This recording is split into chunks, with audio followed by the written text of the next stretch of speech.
Good morning, students. Today we are going to continue the introduction of chapter 10 circles. So we will learn here the new terms secant and tangent.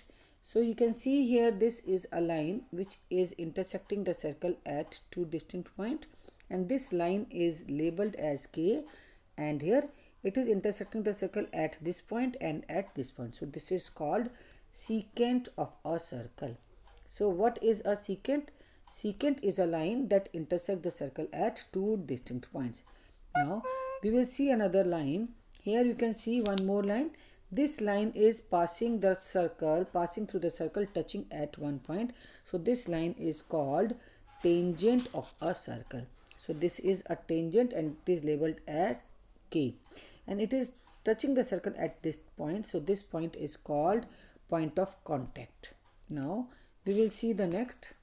Here we will see, you can see here there are two circles, and these two circles are actually intersecting at a common point. So a line or a segment that is tangent to two coplanar circle is called a common tangent. So what are coplanar circles, students? Coplanar circles are the circles which touch each other exactly at one point. So you can see here there are two circles which are touching each other exactly at one point. So these circles are called coplanar circles, and here this is the common point, and this common point is called a common tangent to the circle. So a common internal tangent intersects the segments that joins the center of two circles, and this common tangent can be internally tangent or externally tangent. So you can see here these two circles are intersecting only at one point, passing through at one point. So here they are making one internal tangent.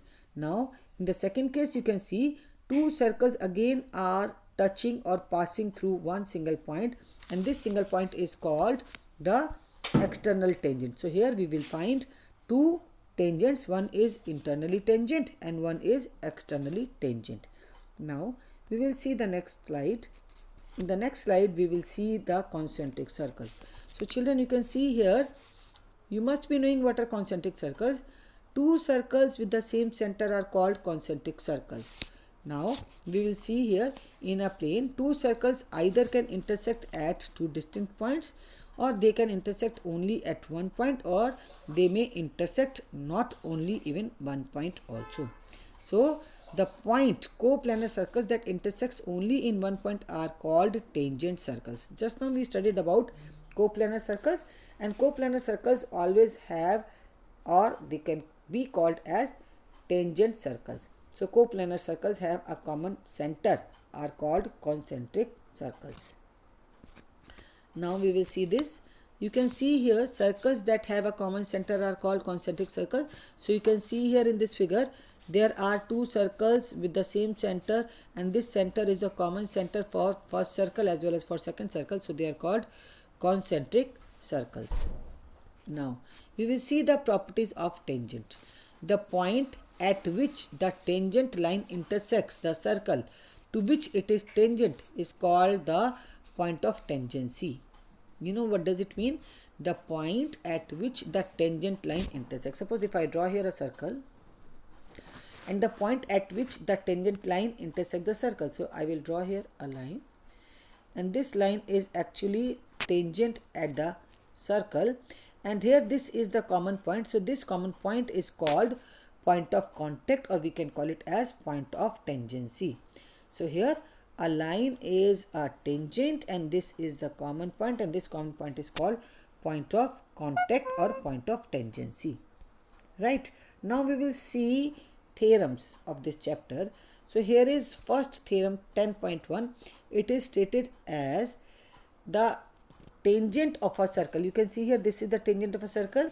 So a line is a tangent of a circle given, then this line will always be perpendicular to the radius of a circle. So theorem 10.1 states that tangent of a circle at a point of contact is always perpendicular to the radius. So here this is the tangent, and this tangent is perpendicular to the radius of a circle. So this is our theorem 10.1.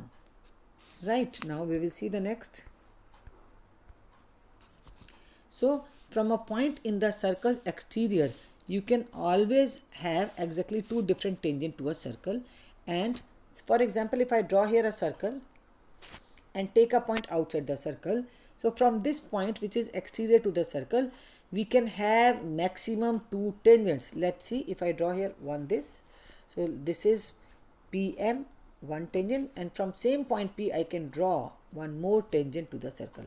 So in other words, what we can say here, from an external point of a circle, there is always one pair of tangents can be drawn. So this is the next theorem. So what is this theorem? Stated as, this theorem is actually as, from an external point we can always have two tangents to a circle. So we will study about the application of these theorems in this chapter. Thank you very much.